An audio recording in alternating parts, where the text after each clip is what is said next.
নমস্কার, আমার চ্যানেলে তোমাদের সকলকে স্বাগত। আমরা পর্যায় সারণী নিয়ে আলোচনা শুরু করেছি। আগের ক্লাসে আমরা দেখেছি ব্যাসার্ধ কিভাবে পরিবর্তিত হয় শ্রেণী বরাবর এবং পর্যায় বরাবর। আজ আমরা দেখব ধাতব ধর্ম এবং অধাতব ধর্ম কিভাবে পরিবর্তিত হয়। চার্ট অনুসারে তোমরা দেখো, ধাতব ধর্ম বাম দিক থেকে ডান দিকে যাওয়ার সময় ক্রমশ কমবে এবং ওপর থেকে নিচে যত আমরা নামবো তত বাড়বে। অর্থাৎ পর্যায় বরাবর বাম দিক থেকে ডান দিকে যাওয়ার সময় ধাতব ধর্ম ক্রমশ কমে এবং উপর থেকে নিচ অর্থাৎ শ্রেণী বরাবর ক্রমশ বাড়ে। এর ঠিক উল্টোটাই হচ্ছে অধাতব ধর্মের ক্ষেত্রে। অর্থাৎ অধাতব ধর্মের ক্ষেত্রে বাম দিক থেকে ডান দিকে যাওয়ার সময় ক্রমশ বাড়বে এবং উপর থেকে নিচে নামার সময় ক্রমশ কমবে। এখন বুঝব ধাতব ধর্ম এবং অধাতব ধর্মের এইরূপ আচরণের কারণ কি। চলো শুরু করি তাহলে। ধাতব ধর্ম যখন তোমরা পড়বে তখন একটা কথা তোমাদেরকে মনে রাখতে হবে। দেখো এখানে লেখা আছে, যে মৌলের পরমাণু যত সহজে ইলেকট্রন বর্জন করতে পারে তা ধাতব ধর্ম তত বেশি হয়। খুব ভালো করে লাইনটা পড়ো। তোমরা যদি এই লাইনটা মনে রাখো তাহলে তোমরা খুব সহজভাবেই ধাতব ধর্মের কিভাবে পরিবর্তিত হয় সেটা তোমরা বুঝতে পারবে। যে মৌলের পরমাণু যত সহজে ইলেকট্রন বর্জন করতে পারে, অর্থাৎ ইলেকট্রন বর্জনের সাথে ধাতব ধর্মের সম্পর্ক আছে। আমরা প্রথমে 3 নম্বর পর্যায়ের 3টি মৌল নিয়ে নিই। ধরো সোডিয়াম, ম্যাগনেসিয়াম এবং অ্যালুমিনিয়াম। 3টে মৌল আমরা নিয়েছি। এবার বলো এই 3টে মৌলের পরমাণু ক্রমাঙ্ক অর্থাৎ প্রোটন সংখ্যা বা ইলেকট্রন সংখ্যা কত। সোডিয়ামের 11, ম্যাগনেসিয়ামের 12 এবং অ্যালুমিনিয়ামের 13। এবার আমরা লিখব এই মৌলগুলোর ইলেকট্রন বিন্যাস। সোডিয়ামের কত হবে 2, 8, 1, ম্যাগনেসিয়ামের হবে 2, 8, 2, অ্যালুমিনিয়ামের লিখব 2, 8, 3। প্রত্যেক ক্ষেত্রেই দেখো সোডিয়াম, ম্যাগনেসিয়াম এবং অ্যালুমিনিয়াম প্রত্যেক কটারই 3টে করে কক্ষপথ আছে এবং সোডিয়াম থেকে যখন আমরা ম্যাগনেসিয়ামের দিকে যাচ্ছি একটি ইলেকট্রন বেড়েছে, কিন্তু সেই ইলেকট্রন বাড়ার সাথে দেখো আমাদের কক্ষপথের সংখ্যার কোনো পরিবর্তন হয়নি। যে এক্সট্রা ইলেকট্রনটা ম্যাগনেসিয়ামে এসেছে সেটি কিন্তু সোডিয়ামের সেই বাইরের কক্ষপথে স্থাপিত হয়েছে। ধরো আমি এখানে সোডিয়ামের ইলেকট্রন বিন্যাস আঁকছি। প্রথম কক্ষে আছে 2টি ইলেকট্রন, এখানে আমি 2 লিখে দিলাম। নেক্সট কক্ষপথে আছে 8টি ইলেকট্রন এবং 3 নম্বর কক্ষপথে আছে 1টি ইলেকট্রন, তাই তো? ম্যাগনেসিয়ামের ক্ষেত্রে যে এক্সট্রা ইলেকট্রনটি এসেছে, কারণ ম্যাগনেসিয়ামের লাস্টের কক্ষপথে 2টি ইলেকট্রন আছে, তাই 1টি ইলেকট্রন এক্সট্রা এসছে। সেই এক্সট্রা ইলেকট্রনটি কিন্তু সোডিয়ামের যে 3 নম্বর কক্ষপথ অর্থাৎ সর্বশেষ যে কক্ষপথ সেই কক্ষপথে এসেই কিন্তু স্থাপিত হয়েছে। অর্থাৎ আমি ম্যাগনেসিয়ামের জন্য যখন ড্র করব লাস্ট কক্ষপথে কটা লিখব 2খানা ইলেকট্রন, সেটি আমার হয়ে যাবে ম্যাগনেসিয়ামের ইলেকট্রন বিন্যাস, তাই তো?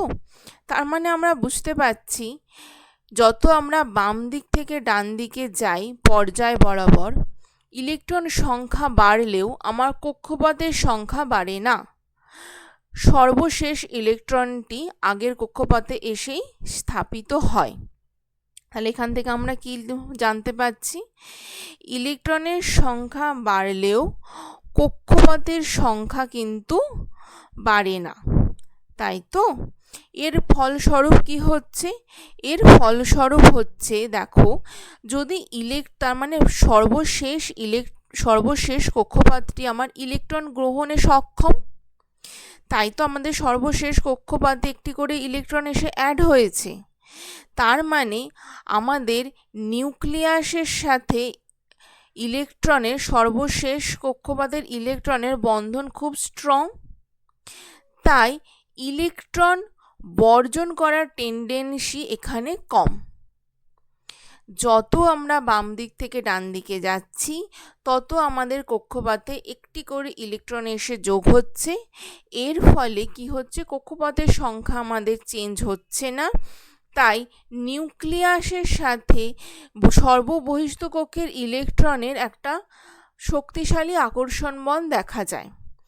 এর ফলে আমাদের সর্বশেষ কক্ষপথ থেকে ইলেকট্রন বর্জন করা আমাদের পক্ষে একটু কঠিন হয়ে দাঁড়ায়।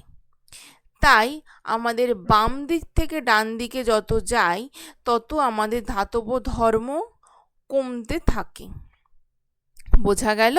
কারণ ধাতব ধর্মের সাথে ইলেকট্রন বর্জনের কি হচ্ছে, ইলেকট্রন বর্জন করে এর কথা কানেক্টেড আছে। যত বেশি ইলেকট্রন বর্জন হবে তার ধাতব ধর্ম তত বেশি হবে। কিন্তু আমরা দেখছি বাম দিক থেকে ডান দিকে যত যাচ্ছি আমাদের ইলেকট্রন গ্রহণের টেন্ডেন্সি বাড়ছে, তাই ধাতব ধর্ম ক্রমশ কমবে।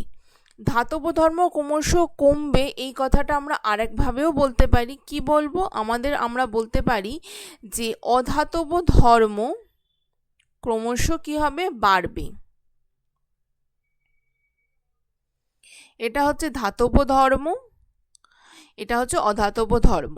ধাতব ধর্ম ক্রমশ কমবে কথাটার উল্টোটাই হবে কি অধাতব ধর্ম, তাই অধাতব ধর্ম ক্রমশ বাড়বে।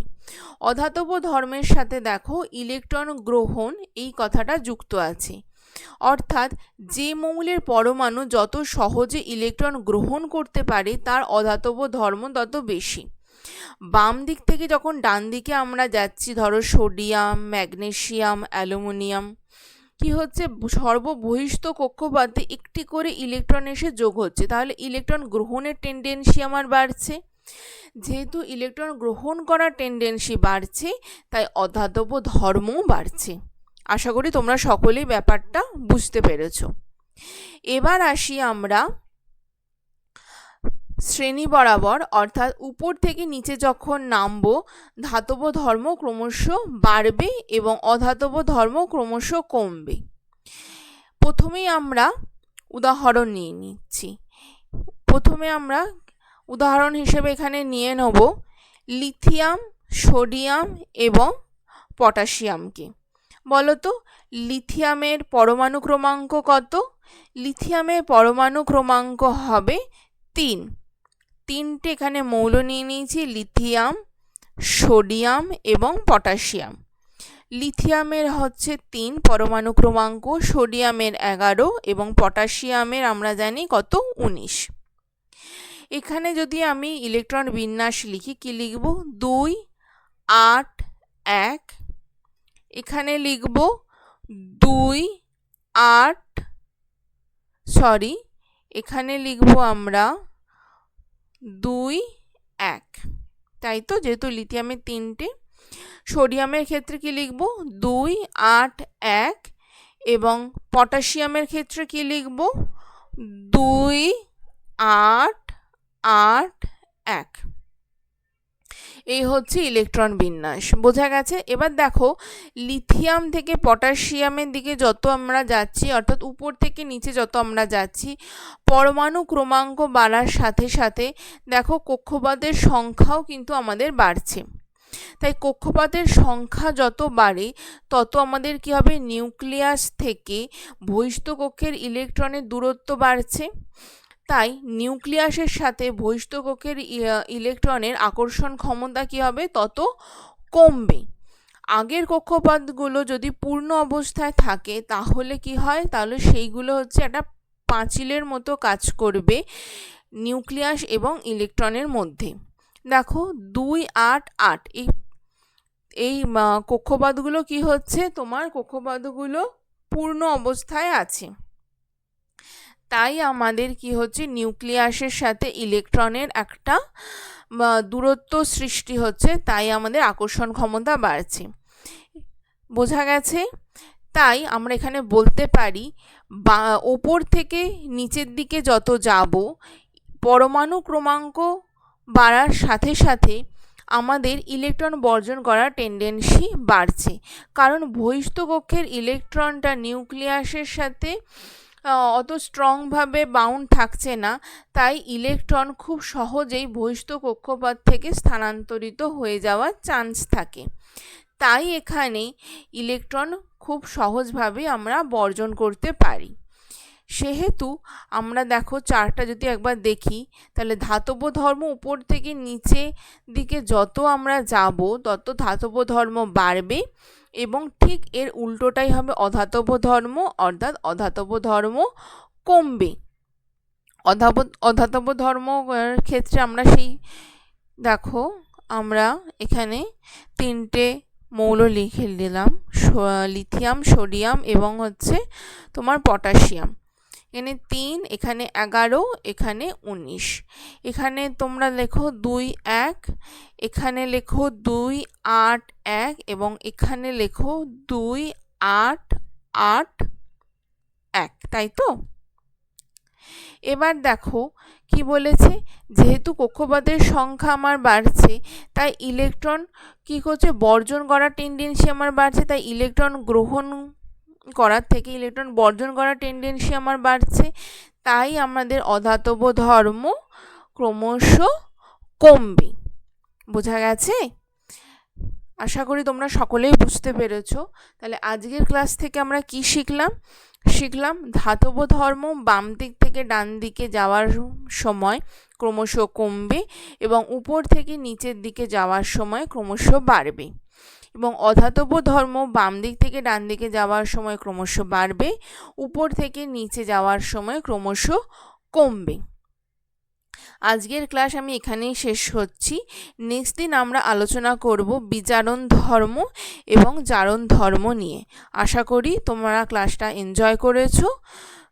Don't forget to watch my next video. Till then, tata.